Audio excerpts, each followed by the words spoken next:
பல நெடுங்காலம் பசிக்காகத்தான் சாப்பிட்டோம், கொஞ்சம் ருசிக்காக சாப்பிட்டோம். ஆனால் இன்றைக்கு வணிகம் பல விஷயங்களை இது நீ சாப்பிடு அப்படின்னு சொல்லி பசி இல்லாத போதும் தனக்கு பிடித்த ருசி இல்லாத போதும் ஏதோ ஒரு வணிகம் உங்களை மோட்டிவேட் பண்ணி உங்களை சாப்பிட வைக்கக்கூடிய விஷயங்கள் தான் பல குப்பை உணவுகள் நிறைந்திருக்கிறது நம்மளுடைய சந்தைகள்லையும் சரி. இப்ப நம்ம வீட்டு அடுப்பங்கரைக்குள்ள அந்த குப்பை உணவுகள் வர ஆரம்பிச்சிருச்சு.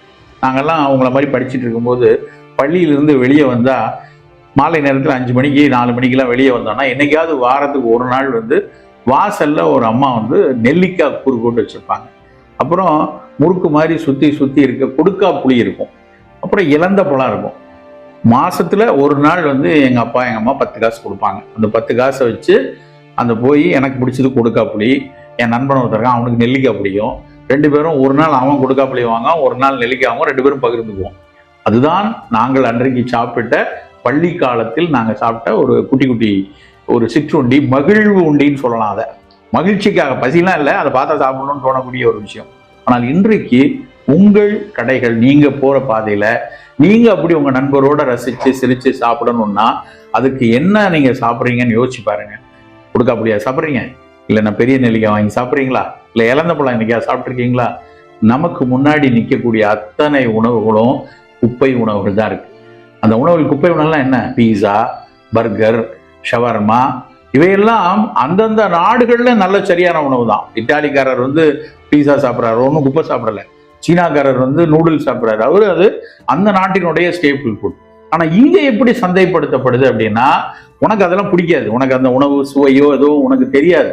ஆனால் உன்னை சாப்பிட வைக்க வேண்டும்ங்கிறதுக்காக ஒரு பெரிய கிரிக்கெட் வீரர் அதை விளம்பரப்படுத்துறாரு. உனக்கு பிடித்த பெரிய திரைப்பட நடிகர் இதெல்லாம் நான் சாப்பிட்றேன் அப்படின்னு ஆட்டம் போட்டுக்கிட்டே சொல்றாரு. அப்போ உன் மனசு அந்த திரைப்பட நடிகரையும் அந்த கிரிக்கெட் வீரரையும் அவர் மேல உனக்கு இருக்கிற பிரியத்துல அவர் செய்யறதை நம்மளும் செய்யணுமே அப்படின்னு போய் அந்த குப்பை உணவுகளுக்குள்ள நம்ம போய் வாங்குறோம். ஆனா அந்த உணவு என்ன செய்யுது? அதுல சேர்த்திருக்கிற பாதுகாப்புக்காக, அதாவது ஒரு உணவு அப்படின்னா அது காலையில் சமைச்சு மத்தியானம் சாப்பிடலாம் அதிகம். நம்ம ஊர்ல ராத்திரி சமைச்சு மறுநாள் காலையில கூட தண்ணி ஊற்றி வச்சு நீராகாரம் அப்படின்னு சாப்பிடுவோம். அவ்வளவுதான். அதுக்கு மேல அந்த உணவு கெட்டு போயிடும். அதுக்கப்புறம் கெட்டு போயிடும்னா அது பிற உயிருக்கான உணவாயிடும். நம்ம கிட்ட இருந்து அதுல பாக்டீரியா வந்துடும். அதெல்லாம் வரும்போது அது ஃபங்கஸ் வரலாம். அதுக்கப்புறம் அது வேறு உயிரிகளுக்கானது, நமக்கானது இல்லை. ஆனா அதே நீ சாப்பிடக்கூடிய எந்த குப்பை உணவு எடுத்து பார்த்தாலும் அப்பவே சூடா போட்டு அவங்களுக்கு தராங்க. அந்த உணவுகள் கெட்டு போக கூடாது அப்படின்னா அதுக்கு ஒரு கெமிக்கல். அப்புறம் உனக்கு பிடிச்ச கலர் இருக்கணும், உனக்கு அதை பார்த்தோன்னே அது வாங்கணும்னு தோணுங்கிறதுக்கு அதுல ஒரு வண்ணம். நம்ம வீட்டில் இட்லி வச்சோன்னா அதில் யாராவது கலர் பொடி போடுறாங்களா?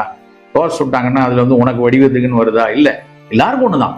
ஆனா இந்த சந்தையில் புகுத்தப்படக்கூடிய குப்பை உணவுகள் எல்லாம் உனக்கு பிடிச்ச வண்ணம் வேணும், உனக்கு பிடிச்ச ருசி இருக்கணும், உனக்கு பிடிச்ச வடிவம் வேணும், அப்புறம் 6 மாசம் ஆனாலும் கெட்டு போக கூடாது அப்படிங்கிறதுக்காக ஏகப்பட்ட ரசாயனங்களை போடுறப்ப அந்த ரசாயனங்கள் எல்லாம் நம்முடைய உடலை பெரிய அளவில் பாதிக்கிறது.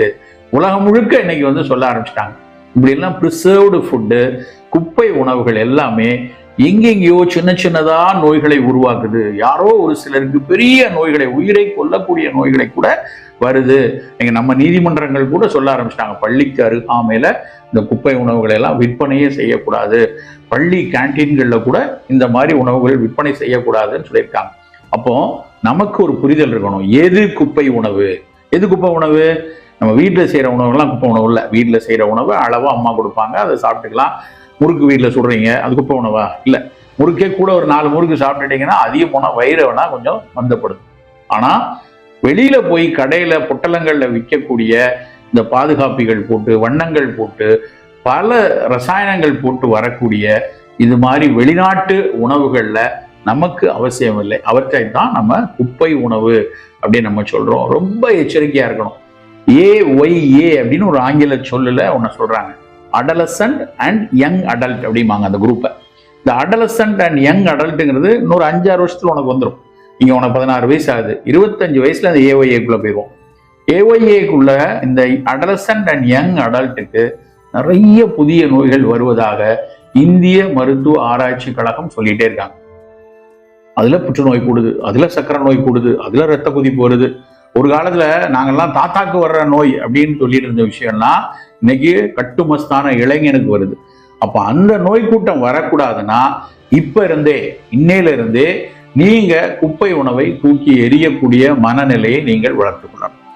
குப்பை உணவு போலவே ரசாயனம் கலந்த குளிர்பானங்கள் இவற்றினுடைய தாக்கம் எப்படி இருக்கும்? ரொம்ப ரொம்ப குளிர்பானங்கள் நம்ம குளிர சாப்பிட்றதுக்கு ஆசைப்படுவோம். நம்ம குளிர்ச்சியா இருந்தா நல்லது. காலகாலமா என்ன சாப்பிட்டோம்? ஒரு தாகம் அப்படின்னா அந்த காலத்துல என்ன சாப்பிட்டோம்? முதல்ல தண்ணீர் நல்லா மண்பானையில தண்ணி வச்சு எத்தனை பேர் நம்ம சாப்பிட்டோம்? எங்க வீட்டுல எனக்கு ஞாபகம் இருக்கு, வெயில் காலத்துல மட்டும் மண்பானை வீட்டுல கீழே இறங்கும், மணல் போட்டு அது மேல மண்பானையை வச்சு கொஞ்சம் போல வெட்டி வேற அதுக்குள்ள போட்டு தண்ணி ஊற்றி வைப்பாங்க. காலகாலமாக அதுதான் மிகச்சிறந்த குளிர்பானம். அது ஏதாவது ரசாயனம் இருக்கா? அந்த வெட்டிவேரினுடைய குளிர்ச்சியோடு ஒரு மனத்தோடு வரக்கூடிய அந்த பச்சை தண்ணீர் ஆகச்சிறந்த குளிர்பானம். நீங்க பண்ணுங்க, அடுத்த வெயில் காலத்துல அழகா நம்ம குயவர நண்பர்கள்ட்ட போய் நல்ல அருமையான பானையை வாங்கி கொஞ்சம் மூல மணல் கீழே போட்டு, ஆற்று மணல் போட்டு, அது மேல அந்த பானையை வச்சு தண்ணி ஊற்றி அதுல வெட்டி வேற போட்டு வச்சீங்கன்னா அதுதான் ஆகச்சிறந்த குளிர்பானம். இல்லைங்க, அதை தாண்டி வேற ஏதாவது இருக்கா அப்படின்னா மோர், நல்ல நீர் மோர். அந்த நீர் மோர் ஒரு கப்பு, அதாவது 250 ml வச்சுக்கோங்களேன், ஒரு கப்பு நீர் மோர் குடிச்சா ஒரு நாளைக்கு தேவையான கால்சியத்துல பாதி கால்சியம் கிடைச்சிடும். அவ்வளவு கால்சியம் சத்து இருக்கு. அதுக்கப்புறம் அதுல நிறைய லாக்டோபாசிலஸ் அப்படிங்கிற ஒரு ப்ரோபயோட்டிக் உயிரிகள் இருக்கு. இந்த லாக்டோபாசிலஸ் குடல்ல இருந்து நமக்கு உதவியா அது வேலை செஞ்சுட்டு இருக்கு. இப்போ நம்ம குடல்ல எடுத்து பார்த்தீங்கன்னா 1,6 கோடி நுண்ணுயிரிகள் இருக்கு. அது ரொம்ப முக்கியமானது லாக்டோபாசிலஸ். அப்ப நம்ம குடிக்கிற மோர் மூலமா உடலை குளிர்ப்பிக்குது, வாய்க்கு ருசியா இருக்கு, வாய்ப்புண்கள் வராது. அதுக்கப்புறம் குடல்ல போய் அந்த பாக்டீரியாஸ் இருந்து நமக்கு நல்லது செய்யும். அப்போ நம்ம ஊர்ல நம்ம வீட்டுல இருக்கக்கூடிய நீர் மோரை விட சிறந்த ஒரு குளிர்பானம் இல்லை அப்படிங்களா? இப்ப அதையும் தாண்டி வேற என்ன இருக்கு? பதநீர் குடிக்கலாம், இளநீர் குடிக்கலாம், நல்ல வெள்ளை பூசணி சாறு குடிக்கலாம், இல்லைன்னா மாதுளம்பழ சாறு கொடுக்கலாம். எல்லா பழங்களையும் சாறாக எடுத்து அன்றைக்கு அப்படிதான் குளிர்பானங்களா எடுத்தாங்க. ஆனா இன்றைக்கு கடையில் புட்டியில் அடித்து பாட்டிலில் அடித்து கொடுக்கக்கூடிய குளிர்பானங்களை, அது ஆங்கிலத்தில் ஒரு சொல்லுவாங்க, ஃபிஸி ட்ரிங்க். ஃபிஸி ட்ரிங்க்னா என்னன்னா, அதுக்குள்ள நல்ல கார்பன் டை ஆக்சைடு அடைச்சி வச்சு டின்ல அடைச்சு பாட்டில் அடைச்சு குடிக்கிறாங்க. நீங்க பாட்டில் மூடியை திறந்த உடனே புஷ்ஷுன்னு வெளியே வருது. என்ன வருது? இந்த கார்பன் டை ஆக்சைடு வெளியே வருது. நம்ம குடிச்ச உடனே கடன் குடிச்ச உடனே ஏப்பம் கோன்னு ஏப்பம் வருது, வெளியே வருது. என்ன நடக்குது? உடல் வேணான்னு வெளியேற்றுது. உடல் வேணாங்கிறதுனாலதான் ஏப்பமா வெளியே வருது, அந்த காற்று வெளியே வருது. ஆனா நம்ம என்ன நினைக்கிறோம்? ஆஹா, உள்ள சாப்பிட்டா ஏப்பம் நல்லா வருது. தேவையில்லாத ஒரு குப்பையை பாட்டிலில் அடைத்து நம்ம உடலுக்கு தீங்கு செய்யக்கூடிய அந்த வாயுவை பாட்டில் அடைச்சு, அப்புறம் உடலுக்கு தீங்கு செய்யக்கூடிய சர்க்கரையை கூடுதலா போட்டு, அவ்வளவு ரசாயனங்கள் போட்டு விற்பனை செய்யக்கூடிய எல்லா குளிர்பானங்களும் குப்பை குளிர்பானங்கள். அவை வேண்டாம், பல நெடுங்காலமா நமக்கு கிடையாது.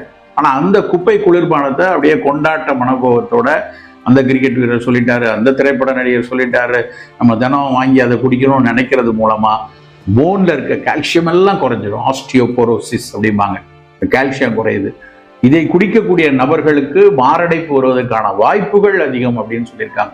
ஒருபோதும் நண்பர்களே, இந்த குளிர்பானங்கள் நமக்கு வேண்டாம். நம்ம சந்தோஷமா மகிழ்ச்சி வேணும்.